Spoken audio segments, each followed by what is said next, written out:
إن الحمد لله نستعينه ونستغفره ونعوذ بالله من شرور أنفسنا ومن سيئات أعمالنا من يهد الله فلا مضل له ومن يضلل فلا هادي له وأشهد أن لا إله إلا الله وحده لا شريك له وأشهد أن محمدا عبده ورسوله يا أيها الذين آمنوا اتقوا الله حق تقاته ولا تموتن إلا وأنتم مسلمون يا أيها الناس اتقوا ربكم الذي خلقكم من نفس واحدة وخلق منها زوجها وبث منهما رجالا كثيرا ونساء واتقوا الله الذي تساءلون به والأرحام إن الله كان عليكم رقيبا يا أيها الذين آمنوا اتقوا الله وقولوا قولا سديدا يصلح لكم أعمالكم ويغفر لكم ذنوبكم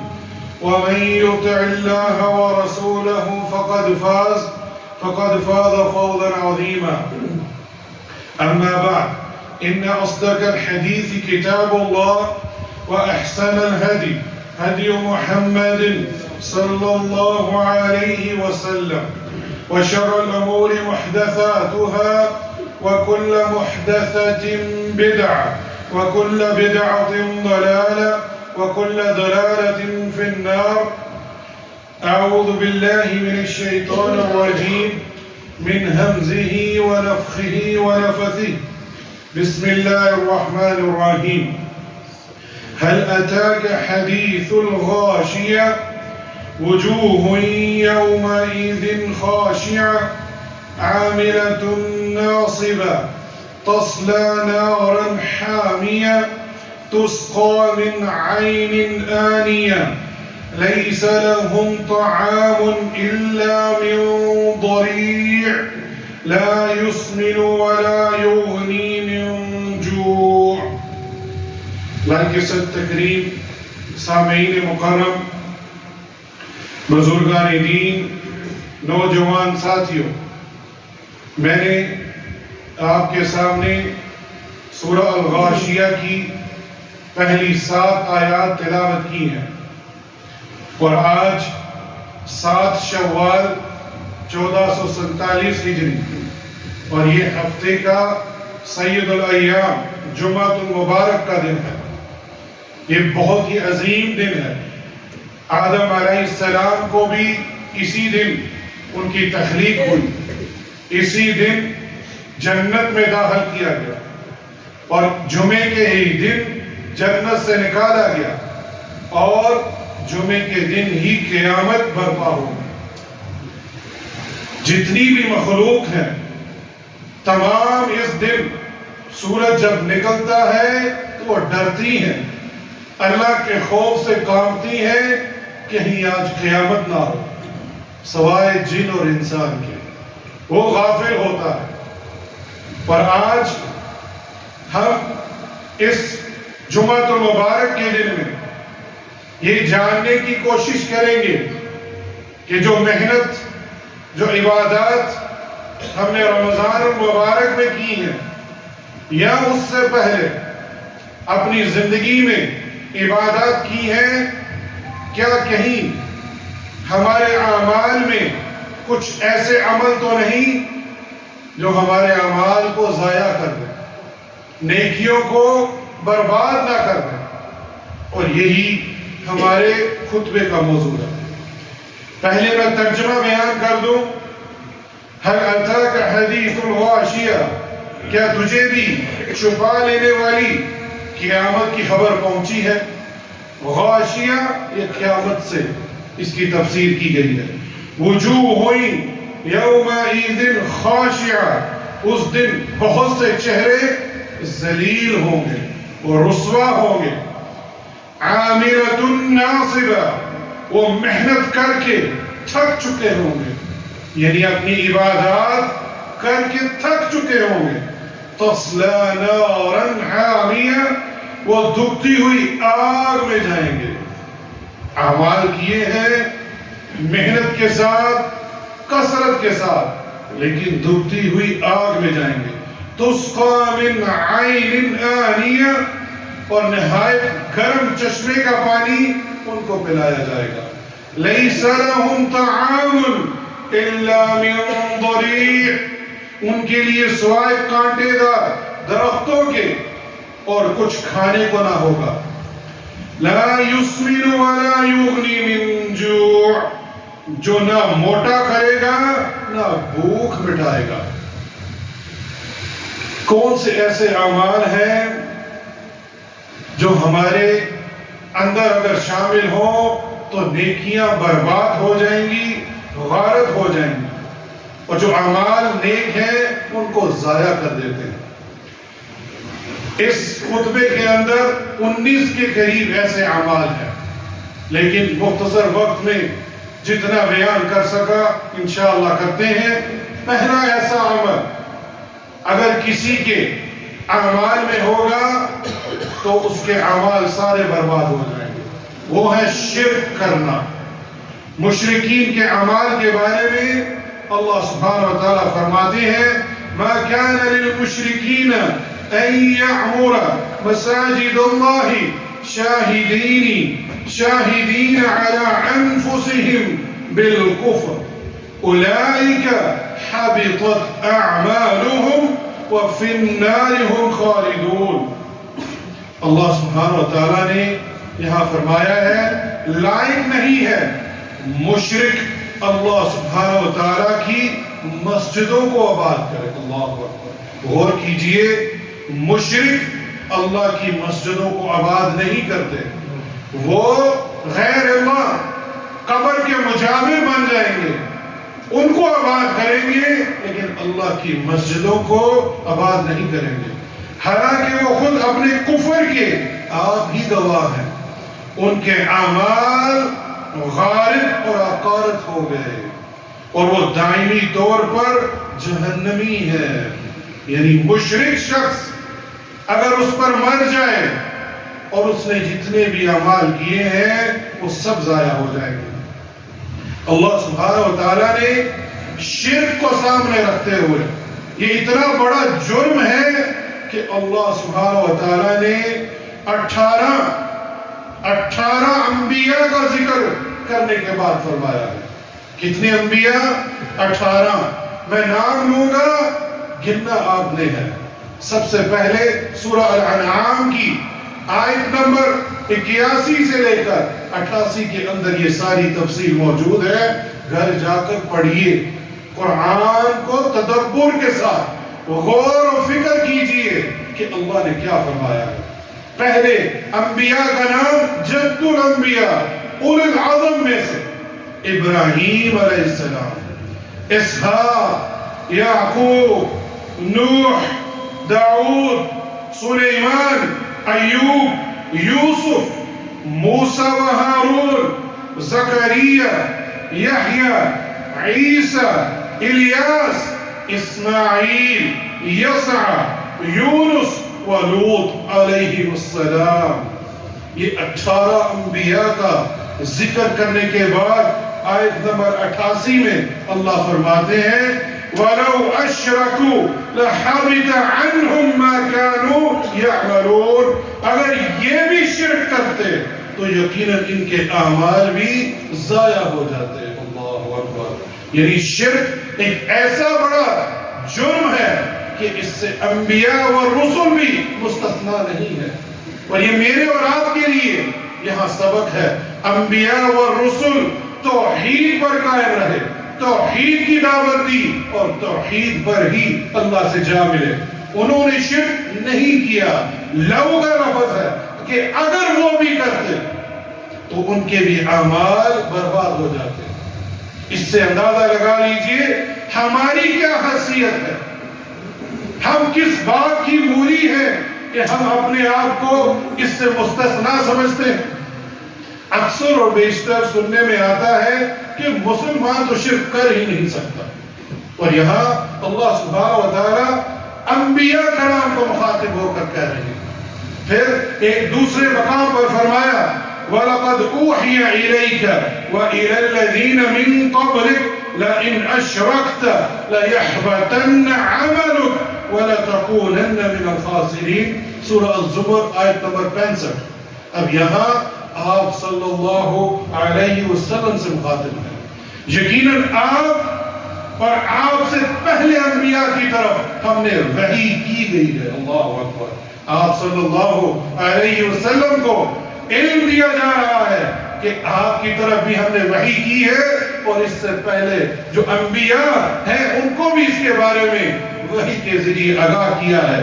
اگر آپ نے بھی شرک کیا تو یقیناً آپ کے عمل ضائع ہو جائیں گے اور آپ یقیناً خسارہ پانے والوں میں سے ہو جائیں گے. اب اس سے اندازہ کر لیجئے ہماری اتنی مسجدیں نہیں ہوں گی جتنے شرک کے اڈے یہاں موجود ہیں. دور مت جائیے، یہ سٹی ہاؤسنگ کے اندر بی اور سی بلاک کے اندر یہ ٹاؤن کے اندر مزار ہے. کیا آپ کے علم میں ہے؟ جی ہاں ہے اس کے اندر مزار اور کوئی اس کو ہٹا نہیں سکا. حتیٰ کہ اس ٹاؤن کے بنانے والوں نے زمین اور آسمان کی چوٹی کا زور لگا دیا لیکن وہ اس کو ہٹا نہیں سکے. یہ ہماری حالت ہے اور اس کے آمنے سامنے گھر بھی ہے، وہاں مزار ہے اور ہر سال وہاں تقریب بھی ہوتی ہے. یہ 1 کلومیٹر کا فاصلہ نہیں ہوگا. تو یہاں شرک ہمارے ملک میں عام ہے اور مسجد ویران ہے. یہ شرک کے اڈے بھرے ہوئے ہیں. ہر جمعرات لے لیجئے، ہر سوموار کا دن لے لیجئے، کوئی ایسا دن نہیں ملے گا جہاں بگتڑ نہ ہو. اور تو اور ایک ایسا جہنمی دروازہ ہے، جنتی دروازہ نہیں، جو ہر سال یہاں کے منتظمین اس پنجاب کے اس کا اہتمام کیا جاتا ہے اور وہاں ادھر سے گزر کر لوگ اپنے آپ کو جنتی سمجھتے ہیں. وَالْعِيَاذُ بِاللَّهِ مِنْ ذَلِكَ. کیوں؟ اس کی وجہ کیا ہے؟ ہم نے شرک اور توحید اس کا علم ہی حاصل نہیں کیا. ہم نے خیال کر لیا لا الہ الا اللہ محمد رسول اللہ، آج میں عمل کروں یا نہ کروں، شرک میرے اندر ہے یا نہیں ہے، میں تو جنتی ہوں. وہی جو یہود و نصارہ یہودی کہا کرتے تھے ہم اللہ کے بڑے چہیتے ہیں، ہم تو جنتی ہیں. یہی تعصب، یہی ظن آج ہماری امت مسلمہ کے اندر ہے. اپنے اندر سے شرک کو صاف کر لیجئے. اس حالت میں موت آ گئی، سارے اعمال برباد ہو جائیں گے. دوسرا عمل ارتداد کا. اللہ سبحانہ و تعالیٰ نے اپنے قرآن مجید میں ارشاد فرمایا وَمَن يَرْتَدْ مِنْكُمْ عَنْ دِينِهِ فَيَمُتْ وَهُوَ كَافِرٌ فَأُولَئِكَ حَبِطَتْ أَعْمَالُهُمْ فِي الدُّنْيَا وَالْآخِرَةِ وَأُولَئِكَ أَصْحَابُ النَّارِ هُمْ فِيهَا خَالِدُونَ. سورہ البقرہ کی آیت نمبر 217.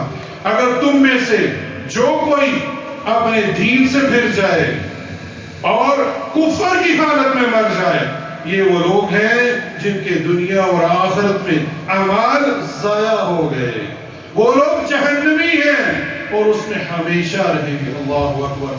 یہ بیان کرتے ہوئے ایک ایسا شخص میرے ذہن میں آیا ہے جو یہ اس دنیا میں اس نے بڑے خیر کے کام کیے ہیں، بڑے خیر کے کام. اشارتاً ایمبولنس بھی چلتی ہے اس کی.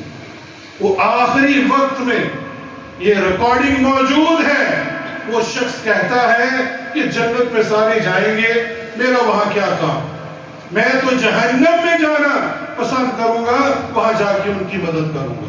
وَالْعِيَاذُ بِاللَّهِ مِنْ ذَلِكَ. کیوں؟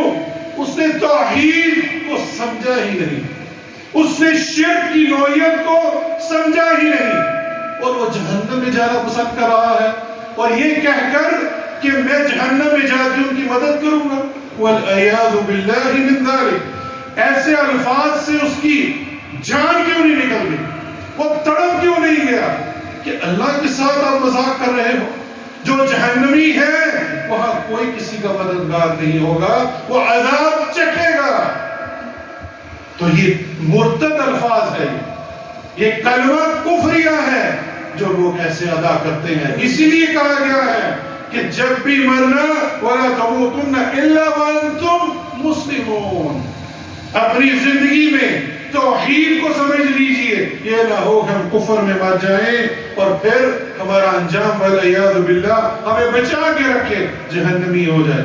شیخ الاسلام ابن تیمیہ رحمہ اللہ فرماتے ہیں مجموعہ الفتاوی کے اندر جلد نمبر 2 صفحہ 193، والمرتد شر من الكافر والاصله من وجوه الكثيرة، مرتد کی کئی وجوہات سے اصلی کافر سے بھی زیادہ بدتر ہے، کیونکہ اللہ نے اس کو ایمان کا ذائقہ چکھایا تھا لیکن اس کے باوجود وہ مرا تو کفر پر مرا۔ دوسرا نمبر، تیسرا بلکہ اللہ سبحانہ وتعالیٰ کی آیات اور آخرت کی ملاقات کی تکذیب کرنے والا، جھٹلانے والا۔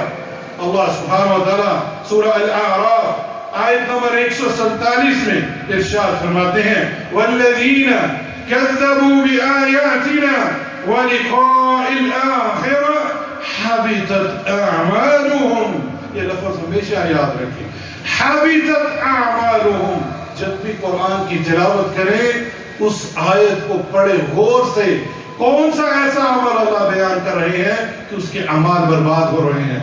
هل یجزون الا ما كانوا يعملون، جن لوگوں نے ہماری آیتوں اور آخرت کی ملاقات کو جھٹلایا، دو اعمال ایسے بیان ہوئے ہیں، اللہ سبحانہ وتعالیٰ کی آیات اور آخرت سے انکار۔ آخرت سے انکار یہ بھی ہے کہ وہ کافر ہے جو کہتا ہے میرا امتحان نہیں ہونا۔ ایک یہ بھی انکار ہے کہ آپ اکثر لوگوں سے سنیں گے کوئی بات نہیں، تھوڑی دیر کے لیے جہنم چلے جائیں گے، بالآخر جانا ہی تو جنت میں ہے، والعیاذ باللہ من ذالک۔ یہ آخرت کا انکار کرنے والا شخص ہے۔ اور یہ بھی دیکھ لیجئے جو اپنے معاملات سیدھے نہیں کرتا، اس میں لین دین میں الٹ پلٹ کرتا ہے، وہ بھی در حقیقت آخرت کو جھٹلا رہا ہے۔ ناپ تول میں کمی کرنے والا، جھوٹ بولنے والا، یہ اپنی آخرت کو برباد کر رہا ہے۔ جو شخص آخرت سے ڈرتا ہے وہ کبھی ایسے عمال نہیں کرے گا۔ اور آپ کی آیات کو جھٹلانا، ہم قرآن پڑھتے ہیں، ہمارے سامنے ہے، لیکن پھر بھی لوگ وہ عمال کر رہے ہیں۔ اس کی مثال زنا کی لے لیجئے، شراب کی لے لیجئے، سود کی لے لیجئے، لوگ کاروباری سود کا کرتے ہیں، والعیاذ باللہ من ذالک۔ تو لہٰذا جو قرآن کی آیات ہے اس پر عمل نہیں کریں گے تو در حقیقت آپ جھٹلا ہی رہے ہیں، اور ان کے اعمال برباد ہو گئے، ان کے لیے ان کا بدلہ ان کو دیا جائے گا۔ اس کے بعد اللہ سبحانہ وتعالیٰ اور اس کے رسول کی نافرمانی کرنے والا شخص، اللہ اکبر، یہ آیت پڑھیں گے آپ کو کثیر تعداد الا ماشاءاللہ اس آیت پر اترے گی۔ یا ایھا الذین آمنوا اطیعوا اللہ واطیعوا الرسول، ایمان والوں سے خطاب ہوا جا رہا ہے، اے ایمان والو اللہ کی اطاعت کرو اور اللہ کے رسول کی۔ وَلَا تُبْطِلُوا أَعْمَالُكُمْ، اگر تم نے اللہ اور اس کے رسول کی اطاعت نہیں کی آپ کے اعمال برباد ہو جائیں گے۔ کتنے لوگ ہیں جو آپ صلی اللہ علیہ وسلم کی حدیثوں کو مانتے ہیں، اس پر عمل کرتے ہیں، جانتے ہیں، موجود ہیں، سنتے ہیں، لیکن جھٹلا دیتے ہیں، کہتے ہیں یہ فلاں حدیث ہے، اس کو کون ماننے والا ہے، والعیاذ باللہ من ذالک۔ جو اللہ اور اس کے رسول کی نافرمانی کرے گا اس کے اعمال برباد ہیں۔ جو اپنے اولیاء پیروں کے پیچھے لگے ہیں، قبر پرستوں کو، مشائخ کو، ائمہ کرام کے پیچھے لگے ہیں، ان کے اعمال برباد ہیں۔ اعمال تب قبول ہوں گے جو اللہ اور اس کے رسول کی اطاعت کریں گے۔ اور یہ آیت بھی سورہ محمد صلی اللہ علیہ وسلم کے اندر ہے، آیت نمبر 33 ہے، اللہ اکبر۔ ہم جھنڈے لہراتے ہیں، جان بھی دے سکتے ہیں، اور اگر گستاخ ہو جان لے بھی سکتے ہیں، حالانکہ آپ کو حق نہیں ہے کسی کی جان لینے کا۔ حاکم وقت ہے جو کسی کی جان لے سکتا ہے، لیکن عمل کرنے پر نہیں، یہ میرے امام نے نہیں کہا، یہ میرا پیر نہیں کہتا۔ اللہ کے لیے جو حدیث آپ کے سامنے آ جائے اور وہ صحیح ہو، واللہ امام بخاری کی کتاب صحیح بخاری اور صحیح مسلم لے لیجئے، اس کے اندر آپ کو تمام حدیثیں صحیح ہیں، مہر لگی ہے، اس کو پڑھ لیجئے، اس پر عمل کر لیجئے، ہمارے اعمال برباد نہیں ہوں گے۔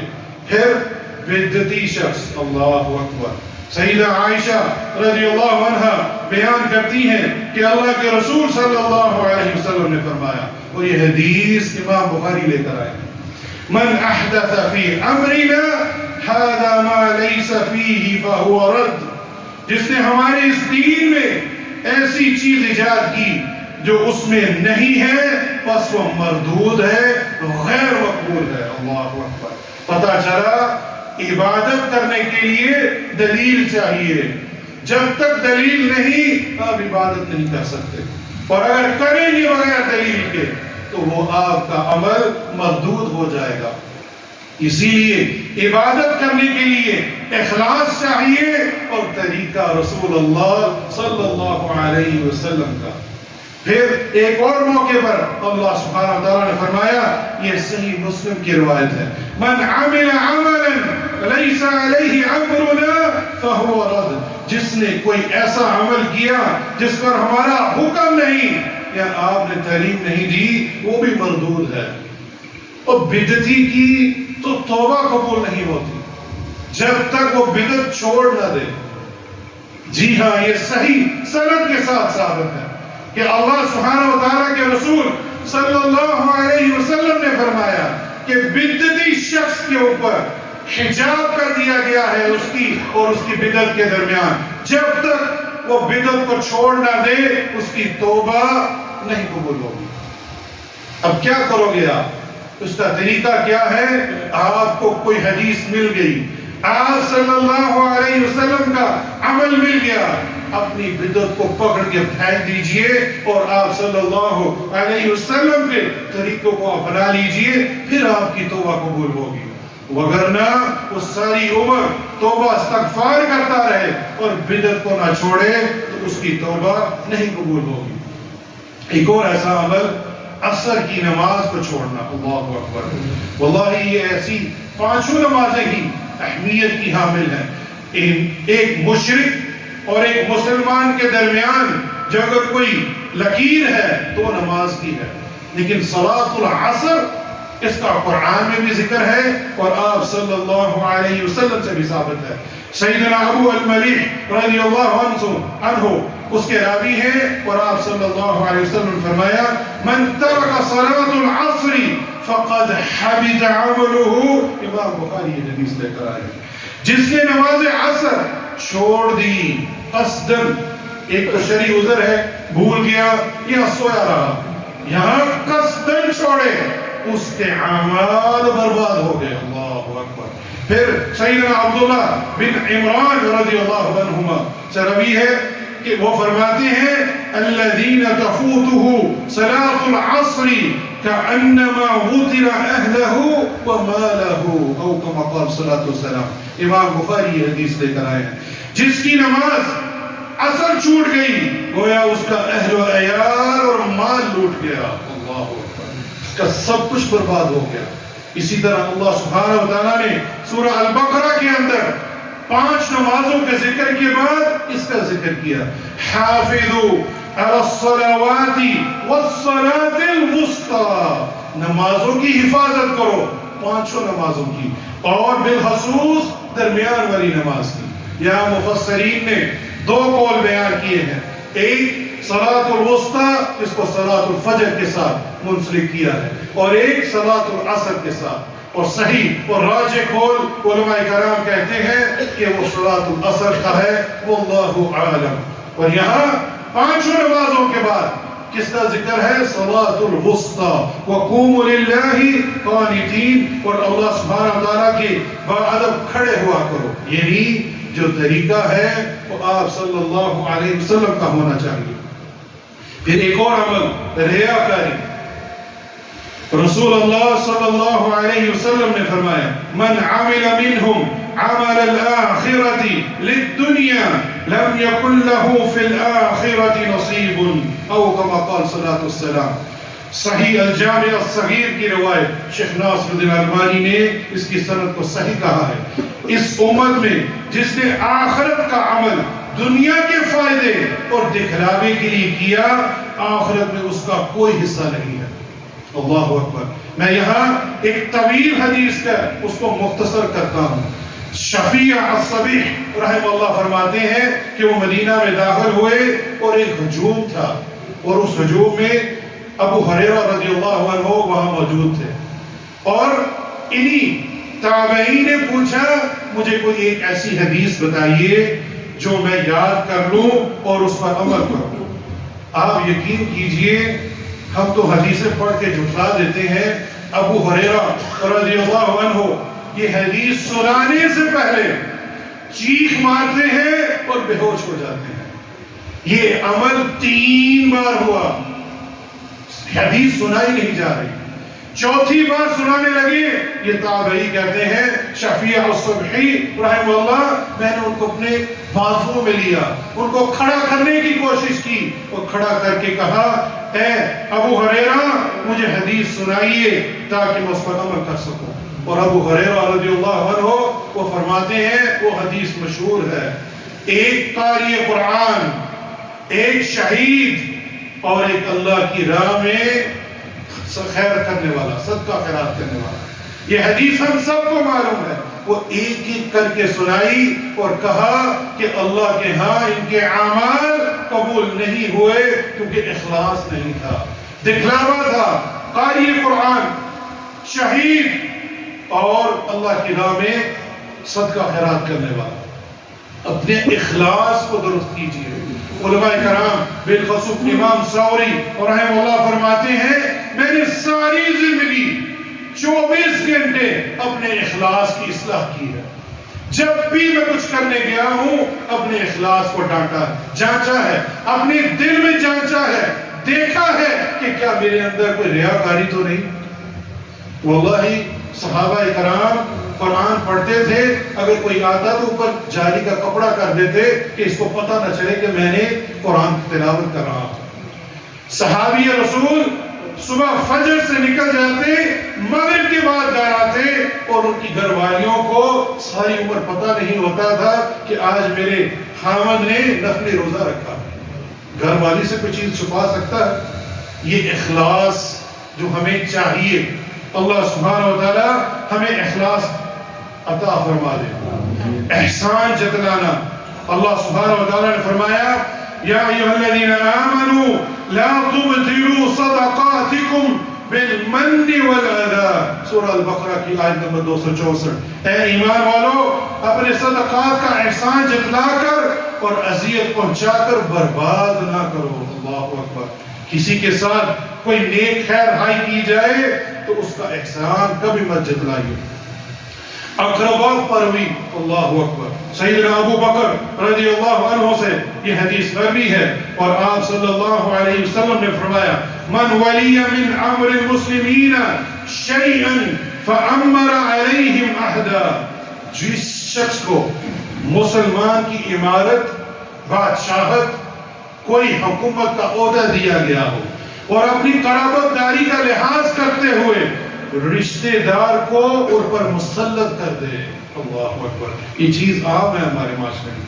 تو ایسے شخص پر کیا فرمایا آپ صلی اللہ علیہ وسلم نے فَعَلَيْهِ لَعْنَةُ اللَّهِ لَا يُقْبَلُ مِنْهُ صَرْفًا وَلَا عَدْلًا حَتَّى يُدْخِلُ جَهَنَّمَ. ایسے شخص پر اللہ کی لعنت ہے، اس کا کوئی فرض اور نفل عمل قبول نہیں کیا جائے گا یہاں تک کہ اللہ سبحانہ و تعالیٰ اسے جہنم میں داخل کر دیں گے. المستدرک علی الصحیح بن حاکم کے اندر یہ حدیث موجود ہے. صحابہ کرام پر گستاخی کرنے والا، اللہ کے رسول صلی اللہ علیہ وسلم نے فرمایا، یہ بھی المستدرک علی الصحیحین کے اندر للحاکم کے اندر امام زہبی نے اس کی سند کو صحیح قرار دیا ہے کہ ان اللہ تبارک و تعالی اختارنی واختار بی اصحابا فجعلنی منهم وزراء والانصار والصحراء فمن سبهم فعليه لعنة الله والملائكة والناس اجمعین لا يقبل منه يوم القيامة صرف ولا عدل او كما قال صلی اللہ علیہ وسلم۔ اللہ سبحانہ وتعالی نے مجھے منتخب کیا ہے اور میری وجہ سے صحابہ کرام کو بھی منتخب کیا ہے۔ اللہ اکبر، یہ صحابہ کی جماعت اللہ نے منتخب کی ہے اور ان میں سے میرے وزیر، مددگار اور سسرالی رشتہ دار بنائے ہیں۔ جو شخص انہیں گالی دے کسی ایک کو بھی تو اللہ سبحانہ وتعالی فرشتوں اور تمام لوگوں کی اس پر لعنت ہے۔ اللہ سبحانہ وتعالی قیامت کے روز ان کا کوئی بھی فرض اور نفل عمل قبول نہیں کرے گا۔ اللہ اکبر، یہ میرا فتویٰ نہیں، یہ آپ صلی اللہ علیہ وسلم کا فتویٰ ہے۔ پھر ایک اور عمل، مومن کو قتل کر کے خوش ہونا، والعیاذ باللہ من ذلک۔ سیدنا عبادہ بن ثابت رضی اللہ عنہ اس حدیث کے راوی ہیں کہ اللہ کے رسول صلی اللہ علیہ وسلم نے فرمایا، من قتل مؤمنا، جس نے کسی مومن کو قتل کیا، فاغتبط فقتله، اور اس پر وہ خوش ہوا، لم يقبل اللہ منہ صرفا ولا عدلا، اللہ سبحانہ وتعالی اس کے نفل اور فرائض قبول ہی نہیں کرے گا۔ سنن نبی داؤد کے اندر صحیح سند کے ساتھ یہ حدیث موجود ہے۔ اور ایک اور عمل، بلا ضرورت کتے کو پالنا۔ آج تو یہ فیشن ہو گیا ہے، پالنا دور کی بات، اس کے ساتھ سویا جاتا ہے۔ سیدنا ابو ہریرہ رضی اللہ عنہ سے مروی ہے کہ اللہ کے رسول صلی اللہ علیہ وسلم نے فرمایا، جس شخص نے کھیتی باڑی یا مویشی کی حفاظت کی ضرورت کے بغیر دو عذر پیش کیے ہیں، کھیتی باڑی اور مویشیوں کی حفاظت، اور اس کے بغیر اگر وہ کتا رکھتا ہے تو ہر روز اس کی نیکیوں میں سے ایک قرات وہ کم ہو جاتا ہے۔ صحابہ نے پوچھا قرات کیا ہے؟ احد پہاڑ جتنا۔ اللہ اکبر، کیا ہمارے اعمال ہے احد پہاڑ جتنے؟ روزانہ اس کی نیکیاں احد پہاڑ جتنی کم ہو جاتی ہیں۔ اللہ سبحانہ وتعالی ہمیں ان باتوں پر عمل کرنے کی توفیق عطا فرمائے۔ اقول ما تسمعون واستغفر الله لي ولكم من كل ذنب واستغفروه انه هو الغفور الرحيم۔ الحمد للہ والصلاة والسلام علی رسول اللہ، اما بعد، ایک آخری عمل بھی پیش کر دیتا ہوں، تنہائی میں حرام کاموں کا انتخاب کرنا۔ سیدنا ثوبان رضی اللہ عنہ فرماتے ہیں کہ اللہ کے رسول صلی اللہ علیہ وسلم فرمایا، میں اپنی امت کے ایسے لوگوں کو جانتا ہوں جو روز قیامت تہامہ پہاڑ کے برابر چمکتی نیکیاں لے کر آئیں گے، لیکن اللہ سبحانہ وتعالی انہیں ذروں میں اڑا دے گا، حباء منثورا۔ تو ثوبان رضی اللہ عنہ وہ فرماتے ہیں، اے اللہ کے رسول ہمیں ان لوگوں کی صفات بتائیے، کہیں ہم لا علمی میں ان جیسے نہ ہو جائیں۔ تو اللہ کے رسول صلی اللہ علیہ وسلم نے فرمایا، وہ تمہارے ہی بھائی، وہ تمہاری قوم سے ہیں، تم جیسے دکھتے ہیں، جیسے تم رات کی عبادت کرتے ہو وہ بھی آپ ہی کی طرح رات میں عبادت کرتے ہیں، لیکن جب تنہائی میں ہوں گے تو اللہ کے حرام کردہ کاموں کا ارتکاب کریں گے۔ اللہ اکبر۔ کہتے ہیں جس نے اپنی تنہائی کو پاک کر لیا اس نے اپنے اعمال کو بچا لیا، اور یہ حدیث سنن ابن ماجہ کے اندر صحیح سند کے ساتھ موجود ہے۔ اللہ سبحانہ وتعالی ہمیں نیک اعمال کرنے اور تنہائی میں گناہ کرنے سے بچائے، اور جو اعمال یہاں مختصر بیان ہوئے ہیں اللہ ہم سب کو اسے بچا کے رکھے۔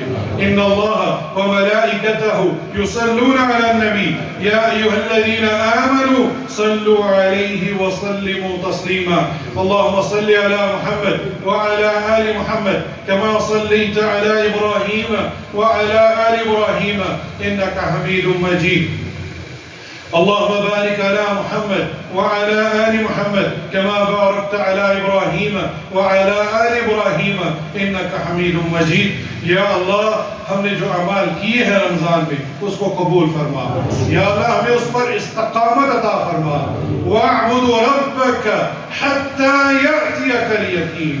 یا اللہ ہمیں مرتے دم تک تیری عبادت کرنے کی توفیق عطا فرما. اور وہ اعمال جو ہمیں آج اس مختصر وقت میں بیان ہوئے ہیں ہم سب کو اس سے محفوظ فرما. یا اللہ ہمیں جتنی بھی نیکیاں کی ہیں اسے شرف قبولیت عطا فرما. تو نے ہی توفیق دی تھی اور تو نے ہی قبول کرنا ہے. یا اللہ جب موت آئے تو ہم مسلمان اور ایمان کی اعلیٰ حالت میں ہو اور کلمہ لا الہ الا اللہ ہماری زبان پر ہو. یا اللہ جتنے بھی لوگ وفات پا چکے ہیں یا اللہ ان کی مغفرت فرما. یا اللہ ان کی قبروں کو جنت کا باغ فرما. یا اللہ میرے والد محترم کی قبر کو جنت کا باغ بنا.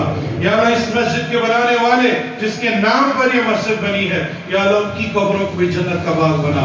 جن کی بھی والدین وفات پا چکے ہیں یا اللہ ان کی قبروں کو جنت کا باغ بنا اور علیین میں اعلیٰ مقام عطا فرما. یا اللہ ہمیں بھی جب ہم مرے تو ہماری قبریں روضۃ من ریاض الجنہ میں سے ہو.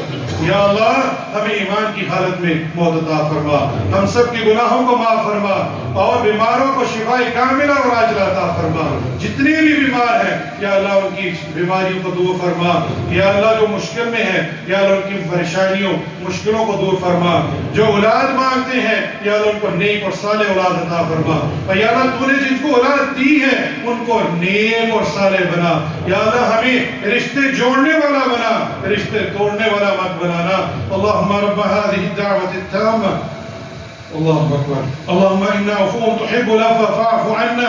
ربنا إننا آمنا فاغفر لنا ذنوبنا وقنا عذاب النار. اللهم اغفر لي ذنبي كله دقه وجله وأوله وآخره وعلانيته وسره. ربنا آتنا في الدنيا حسنة وفي الآخرة حسنة وقنا عذاب النار. ربنا تقبل منا إنك أنت السميع العليم وتب علينا إنك أنت التواب الرحيم. عباد الله إن الله يأمر بالعدل والإحسان وإيتاء ذي القربى وينهى عن الفحشاء والمنكر والبغي يعظكم لعلكم تذكرون. وأقيموا الصلاة.